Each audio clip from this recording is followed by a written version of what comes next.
The year 2027, a date that's appearing more and more often in the news. Some analysts say this may mark the start of our era's biggest conflict. It's no coincidence. Privately, there are discussions of military preparations and high-level orders. And what's most frightening? It involves two powers at once, Russia on one side, China on the other. And between them is the West, unsure where the first strike may land. What is supposed to occur in 2027? And why is this date being talked about as a turning point that could change the course of history? Welcome to the hranicami channel. This is where we uncover hidden connections, power games, and conflicts that shape our world. Why is everyone talking about the year 2027? Some years make history even before they arrive. 2027 is one of them. It appears in analytical reports and political speeches and in conversations held behind closed doors. No one has officially called it the year of war, but a shadow still hangs over it, as if it has become a kind of turning point that everyone quietly fears. What is supposed to happen? Why do people say that this year could change the future of the world? Why is it being whispered about not just in Moscow or Beijing, but even in Washington? One thing is certain, when a specific date starts being talked about this often, it's not a coincidence. The question is, what exactly is behind it? Where does the year 2027 come from? The year 2027 is not a random number. It wasn't made up by journalists or conspiracy theorists. It comes from generals, analysts, and intelligence officers who know more than what's officially stated. It began in March 2000.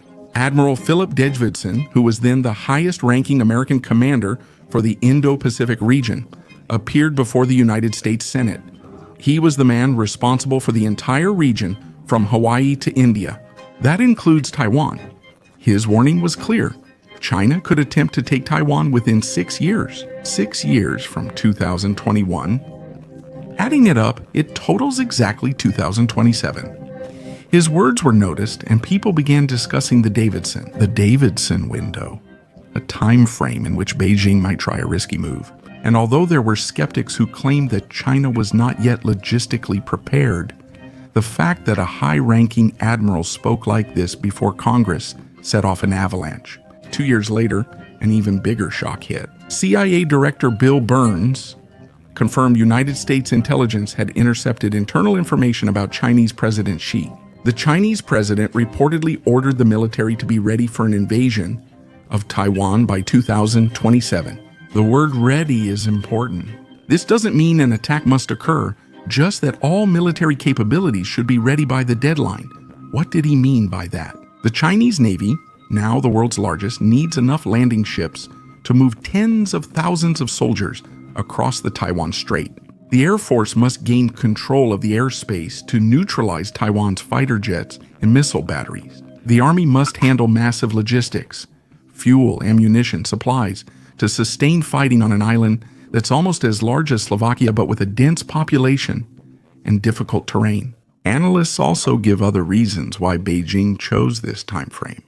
Economic reasons. By 2030, China's economy will face an aging population and slower growth. The longer he waits, the weaker his position. Xi Jinping has solidified power and is now in a third term. In the decade's second half, he may seek a historic triumph to rival Mao Zedong, driven by military goals, army modernization, new carriers, hypersonic missiles, and satellite systems. Everything should be fully operational by 2027. China showed many of these weapons to the world for the first time at a grand military parade on the 80th anniversary of the end of World War II. For a detailed analysis of these systems, check out a separate video on our channel. That's why this year is symbolic. Not because the war is certain to start then, but because that will be the first moment when China will be able to wage it. Here's the frightening question. If a window opens in the Pacific, what does it mean for Europe? And what will Russia do when it sees that America has its hands tied? How might the year 2027 tempt Moscow? Russia is watching the year 2027 perhaps even more closely than the West itself. Not because it is worried about Taiwan, but because it knows what kind of dilemma this date could create for the United States. Washington has long stated that if war erupts in both Europe and the Pacific is the priority. If China attacks Taiwan, the United States military would shift focus to Asia, limiting support for Europe. That's the situation the Kremlin needs. Putin's strategists are looking at the map. There's a weak spot in the northeast of NATO, a narrow corridor between Poland and Lithuania known as the Suwałki Gap, which we discussed in detail in a separate video on our channel. If Russia were to occupy this strip, it would cut off the 3 Baltic states from the rest of the alliance. Such opportunities can arise if the United States stays focused on Taiwan. This isn't just theoretical. Russia's military exercises in Kaliningrad have simulated this scenario for years. They are adding soldiers, reinforcing ammunition depots, and testing missiles that can reach Warsaw or Berlin. With rising production of weapons, tanks, missiles, and drones, it's clear Moscow is preparing for a lengthy conflict with the West. For Putin, timing is crucial. If he attacks too soon, the United States could act freely and NATO might respond at once. But if he waits until Washington is involved in a Pacific war, the situation changes. Suddenly, Europe faces the Russian army alone, a scenario long discussed in the Kremlin. History shows these calculations aren't new. In 1941, Hitler attacked the Soviet Union just as Stalin thought he still had time. Fighting on multiple fronts has often proved fatal for great powers. The question is whether today it will be turned into a fatal trap for the West. So 2027 isn't just a risk for Taiwan. It could also be the moment when Moscow decides that it's time to strike at Europe. What would a Chinese attack on Taiwan look like? If China took action, an attack on Taiwan wouldn't begin with soldiers landing on its beaches. The first strikes would come quietly and invisibly. Cyber attacks would come first. The targets would be power grids, the banking system, and communication networks. Taiwan could very quickly find itself in an information blackout. At the same time, dozens or even hundreds of ballistic missiles would launch. Their job was to disable airports, radar stations, and fuel depots, not destroy whole cities. Without them, the Taiwanese Air Force wouldn't be able to resist for long. Then the Navy would step in. In recent years, China has built more warships than any other country. It has carriers, destroyers, and submarines. But the key would be amphibious assault ships, capable of transporting thousands of soldiers across a strait about 130 kilometers wide. That's a distance that can be covered in a few hours, but only if the enemy can't respond effectively. Taiwan is ready with strong coastal defenses, mobile missiles, and a determined army. Military analysts say the invasion's first days would be brutal and decisive.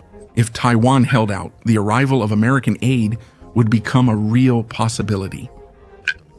Taiwan tried more than a traditional invasion. Part of the plan could also include encircling the island, a naval blockade that would stop the import of food and fuel. Taiwan relies on maritime transport, and each day of a blockade increases pressure on its people. The Chinese People's Liberation Army relies on its overwhelming numbers, but that's not enough. Supplying tens of thousands of soldiers overseas is among the toughest military operations. American and Japanese subs could be lurking below the surface. Taiwanese drones and missiles could attack the landing ships even before they reach the shore. That's why many experts believe that China won't risk an immediate invasion. Instead, it will rely on a combination of cyber attacks, massive missile strikes, and a blockade to isolate Taiwan and break its resolve. And only then, if the situation develops in its favor, could troop landings follow. But even if China had all these options, one major unknown remains: the United States and its allies' reaction. And that could determine whether 2027 goes down as the beginning of World War III. How would the West respond? If China attacked, it would be the world's biggest crisis since the Cold War. The question would be, will the United States intervene, or will Taiwan be left to its fate? There is an official answer. American presidents have followed a policy of strategic ambiguity for decades. They never said a clear yes, but neither did they say no. However, in recent years, the rhetoric has changed. Joe Biden has repeatedly stated that if Taiwan is attacked, the United States will come to its aid, and the help would not be merely symbolic. In the Western Pacific, Washington has strong military forces, bases in Guam, Japan, and the Philippines. American aircraft carriers alone can hold dozens of fighter jets and bombers. add nuclear submarines, which are almost undetectable. If they got involved, they could seriously disrupt China's plans. Its armed forces are officially self-defense units, but they've recently seen extensive modernization. But it's not just the United States here. Japan, which has its own disputes with China, would be under enormous pressure to join in. They're investing in submarines, frigates, and developing stealth aircraft. It's not the largest army, but it's one of the most advanced technologically in the region. South Korea would have to decide whether to risk a conflict with its northern neighbor, who would likely act on Beijing's orders in such a situation. Australia is already openly saying that it wouldn't let Taiwan fall. On the other side stands NATO. The alliance lacks a direct mandate in Asia, but if the United States entered a war, Europe would have to accept that Americans couldn't defend it from Russia. That would be a clear window of opportunity for Putin. That's why people mention the worst-case scenario, a two-front war. The West would be torn between the Pacific and Europe, while Moscow and Beijing would move forward in a coordinated way. Even without a formal alliance, a simple agreement would suffice. When one attacks, the other seizes the opportunity. That's why Washington is already rehearsing joint action with Asian allies, and why NATO is bolstering its eastern flank. And that's why 2027 is talked about not just as an ordinary milestone, but as the moment when the fate of the entire West could be decided. We're not done yet. If you enjoyed this video, give it a thumbs up to help it reach more people. If you'd like to support my work, you can contribute with a thank you. Thank you. Let's keep going. War on two fronts. The worst scenario that strategists in the Pentagon and in Brussels can imagine has one name. Fighting on two fronts is a nightmare that changes all the rules. Let's imagine that a Chinese invasion of Taiwan breaks out in the Pacific. All eyes are on the aircraft carriers, on the missiles flying across the strait, on Beijing's sharp statements. The United States quickly deploys fleets, aircraft, and satellites, making the war in Asia its top priority. Americans already have enormous capacities here. On Guam, there's Andersen Air Force Base, from where bombers can take off. B-1 and B-52 bombers capable of carrying dozens of cruise missiles. More than 25,000 American soldiers are stationed on Japan's Okinawa. 2 aircraft carrier strike groups are in the Western Pacific, each with dozens of fighter jets.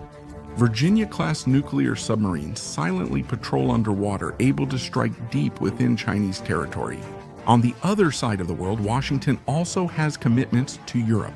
There are about 35,000 American soldiers in Germany and another 12,000 in Italy. NATO has reinforced its eastern flank since 2022. Today, over 10,000 Americans are in Poland, with smaller but key units in Romania and the Baltic. However, these forces are primarily defensive, not offensive. Their task is to hold back Russia until larger reinforcements arrive from overseas. And here's the problem. If a two-front war broke out in 2027, these reinforcements might not arrive. The American military can't be fully deployed in both the Pacific and Europe simultaneously. Both generals and politicians recognize this dilemma. Russia is watching this weakness with cold logic. If the United States sent most of its forces to Asia, Europe would be left to fend for itself. Choosing Europe risks Taiwan's fall and losing semiconductor dominance. Both outcomes are disastrous for the West. That's precisely why 2027 is so frightening. Not because we know war will actually start, but because for the first time, what has so far only been a theory could actually become possible. A joint Russia-China attack that could fracture the West and cause major two-front war economic fallout. If war erupted in Europe and the Pacific at the same time, it would no longer be two distinct conflicts. World War III would begin and supply chains would collapse in the first phase. Taiwan, home to TSMC, would stop producing chips, without which cars, computers, and weapons wouldn't work.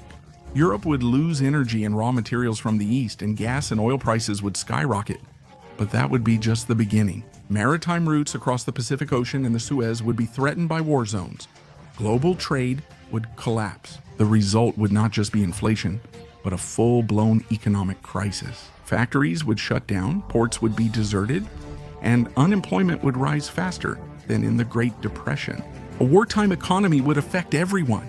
Countries would have to introduce rationing, mobilize production for the military, and close borders to civilian goods. What we take for granted today, free trade, cheap electronics, globalization, would end overnight. History shows that every world war has changed the economic order, but this time, it would be a blow to a connected world where there is no neutral country. Every state, economy, and person would feel the effects within days, not years. Conclusion: the year 2027, a date that appears in generals' analyses, in intelligence reports, and in political speeches. It's not a prophecy. Preparations in Beijing and possibly calculations in Moscow are focused on this deadline. No one knows today if a war will start. Maybe 2027 will just be another year on the calendar that passes without major upheavals. But maybe that's when the worst-case scenario happens. A two-front conflict plunging the world into chaos. Also consider the rising warnings. There are more and more voices asking why Russia is setting aside so many weapons and not deploying them in the war in Ukraine. A key warning for the West is the severe depletion of military stockpiles, especially in some European countries, and the major issues with producing new weapons and ammo. So we must ask, is the world heading toward a major war, or can it still be avoided? 2027 doesn't have to be the start, but it could be. If you liked the video, I'd appreciate a like, and be sure to subscribe so you don't miss the next ones I'm working on. You can support my work through gratitude, and if you want to help the video reach more people, click on praise. I appreciate it.